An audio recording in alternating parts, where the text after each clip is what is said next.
Do you wash your legs? A while back, I saw this tweet, and it has haunted me ever since. For the record, I do wash my legs. The thing that throws me off is how are we having that conversation at the same time that we're having this one? Now, I really feel like skincare is the new makeup. My skincare routine is a little bit complicated. I cleanse my skin, I cleanse my face. Antioxidants in the morning. Use some kind of retinoid every evening. Nourishing, moisturizing, soothing. Now you might be thinking that they are two separate conversations, but why? Whether it's low pH cleansers and glycolic acid or essential oils and soapless solutions, it all targets the same thing, our skin. So how have we arrived at such different ways to take care of it? To figure it out, we are comparing skincare routines, Yo Mama and jojoba oil, diving into the history of hygiene, and understanding what's behind this clean divide. Why am I holding dinosaur soap? Thank you to KraveBeauty for sponsoring a portion of this video, and to our patrons for supporting the channel. So, my hygiene routine is mediocre. I take a shower every day, wash my face if it feels dirty, moisturize if I feel dry, and pop on some deodorant. Now there's been a depressive episode or two that's taken me to the stinky depths. So to make this video, I think it's only fair that I experience the full spectrum, which means that I need a skincare routine. Just one problem. It's so overwhelming. So I went hunting for a simpler solution. And I found one. It's today's sponsor, KraveBeauty. Instead of needing to navigate a bunch of different acids, serums, and creams with confusing promises and uses, KraveBeauty keeps things simple with their core series. It's just 3 steps. Cleanse. I don't know how they do it in commercials. How do they look so refreshed while washing their face? Moisturize. I have no idea what this thing on top is. Stuff on the top. Just gonna use that. Never mind. Simba. And then finally, protect. I only wear makeup for YouTube videos. This is what I look like most days. Woo! My favorite part is the straightforward instructions about when and how to use it, because this is all new to me. But now I got a smooth base to match my smooth brain. Seriously, I've been using this for about a month now, and my face just never feels dry. It's kind of unsettling. If you want to give KraveBeauty a try and support brands that support us, click the link in the description. But anyway, now that I know how simple a skincare routine can be, it makes me even more confused about why people have complex ones. So I wanted to get some insight from my friends. I went to therapy and the therapist asked me, why are you in therapy? And I said, because everyone on Twitter said that men should go to therapy, so here I am.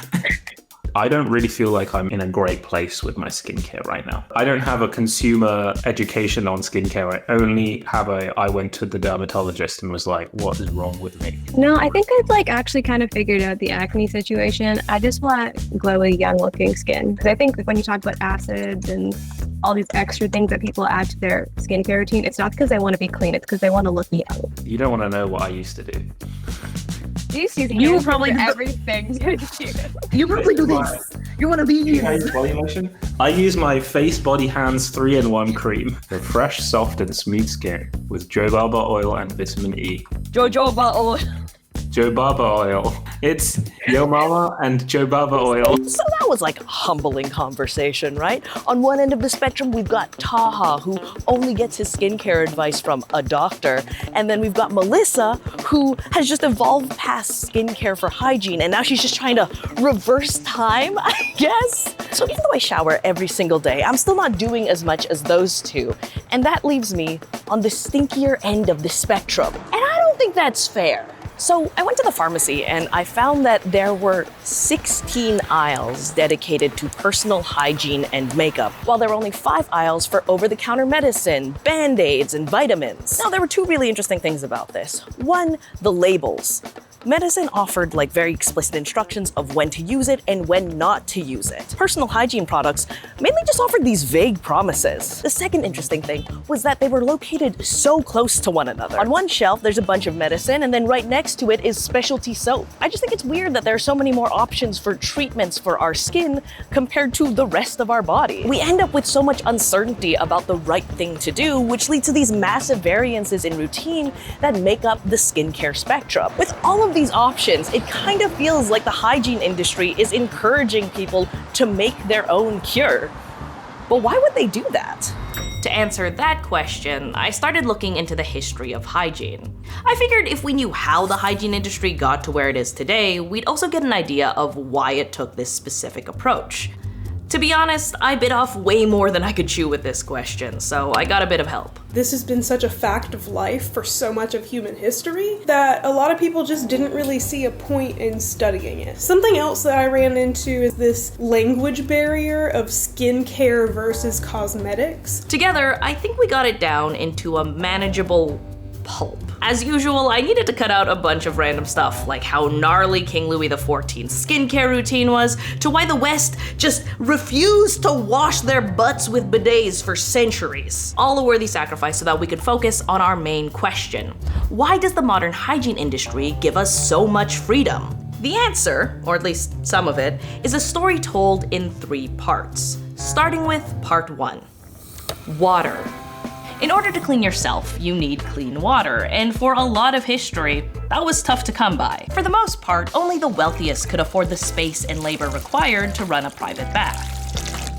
This feels like waterboarding. On the other hand, the more accessible bathhouses that were descendants of the Roman tradition were associated with the spread of syphilis. So they were largely closed in the 1500s. It was only 300 years later when attitudes began to shift with industrialization.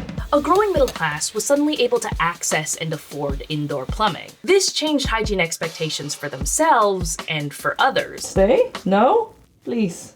Please. Please. Please. The dirtiness of the working class was now a moral failure instead of an economic limitation. So public bathhouses were built, the perfect metaphor for cleansing character. You should learn from these other ducks that can stay upright. And while this approach was born in England, it really thrived in America as a tool to strip unpatriotic identities from immigrants and encourage discipline. Now, scattered between those moral benefits were some health promises. But it was only in the latter half of the century when those claims could actually be based off of scientific consensus around disease prevention. This historical context is really important because it shows that our modern cleaning habits are built off of social foundations instead of scientific ones, a pattern that continues in part 2.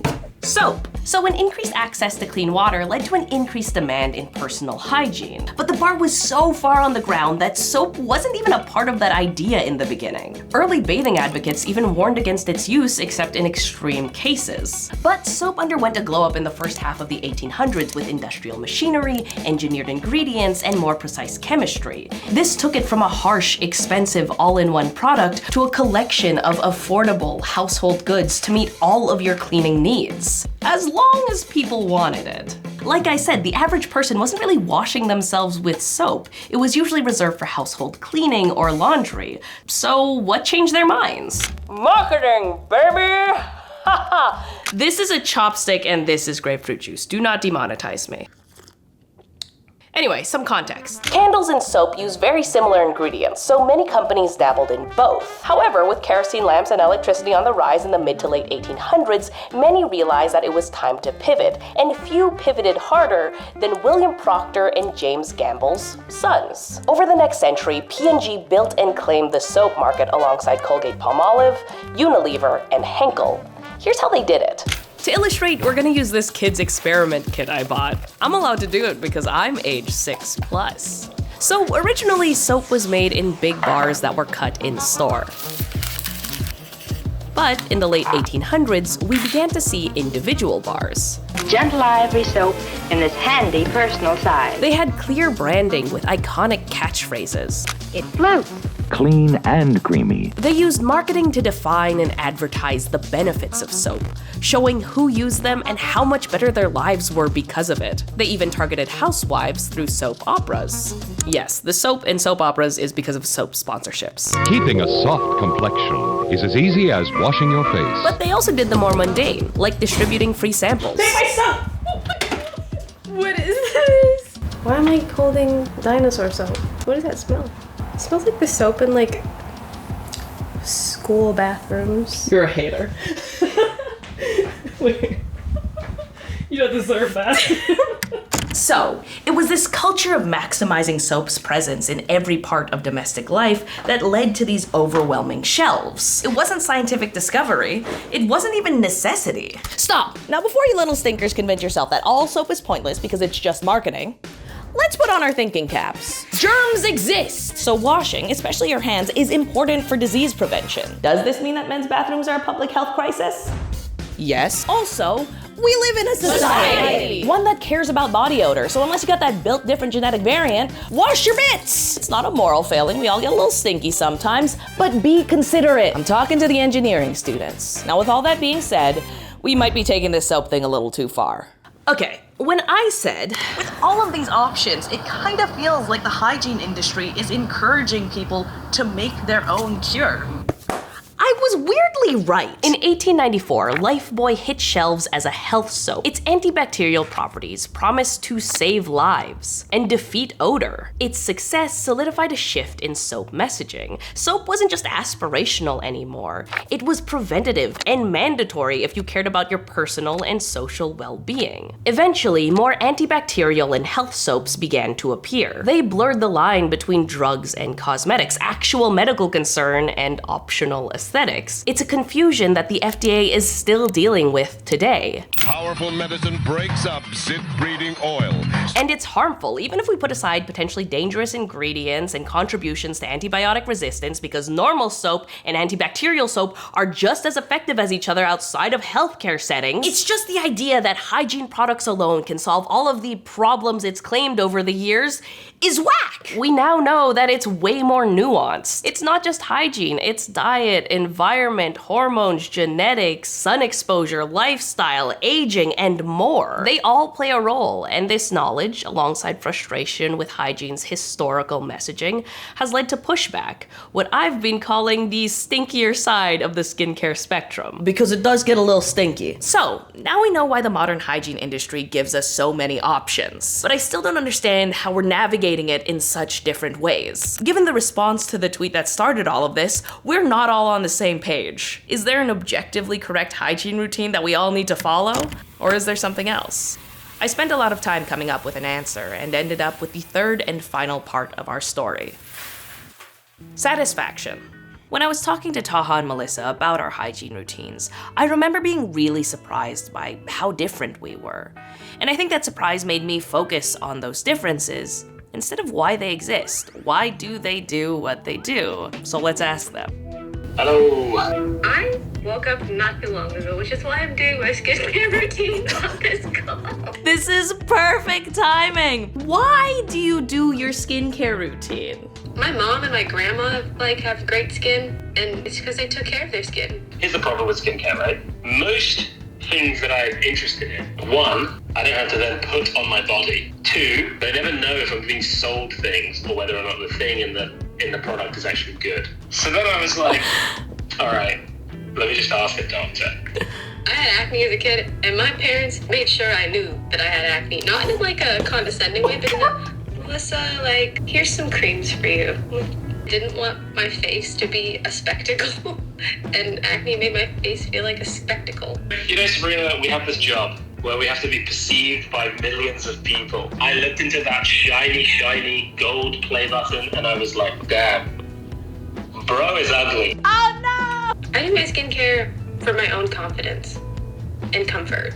That's very sweet. Apparently I can't just put the same moisturizer that I had forever with my Joe Barber oil on it. You're dumb. I'm hanging up. I'm really glad that I asked. I didn't know that Melissa learned some of her hygiene routines from her family and inherited a sense of value from them. I didn't know that Taha feels so much pressure from being perceived that he wants to do it right. For me, my little hygiene routine is based off the fact that I don't want people to think that I smell weird, because when I was a kid, people kept saying that I smelled weird. We all have very different goals that we are trying to satisfy. And after learning about all the roles hygiene has played in history, that isn't that surprising. Sure, there's that main story I told, but hygiene played smaller roles too. It had a role in imperialism, with soldiers abroad needing soap to fight infection. It has a role in religion, with some faiths requiring purification before prayer. It has a role in colorism, with skin lightening products. And it has played and will continue to play countless more. For something that literally goes down the drain, our hygiene is essential to who we are. And I think that is why we end up with so many conversations at once. And if you're wondering what you should do, this is a bit of a cop-out, but whatever you want. Now there is a baseline. Wash your hands, wear sunscreen, and consult a doctor if you have a persistent rash and all that. But after that, it's kind of a choose your own adventure. If you want to smell a certain way, look a certain way, feel a certain way, there's almost definitely a product for you. Now navigating the facts from the marketing fiction is going to be tough. Everything from research to recommendations are often funded by somebody with something to sell. So I'd recommend starting with a specific goal that you want to satisfy. Then you could use community resources and research to find products and fact check their claims. This way, you know what you want, and some marketer can't sell you something that you don't care about, including me. But seriously, my face is so supple all the time. Thanks again to KraveBeauty for sponsoring this video. Click the link in the description to learn more about them, but either way, have a lovely day.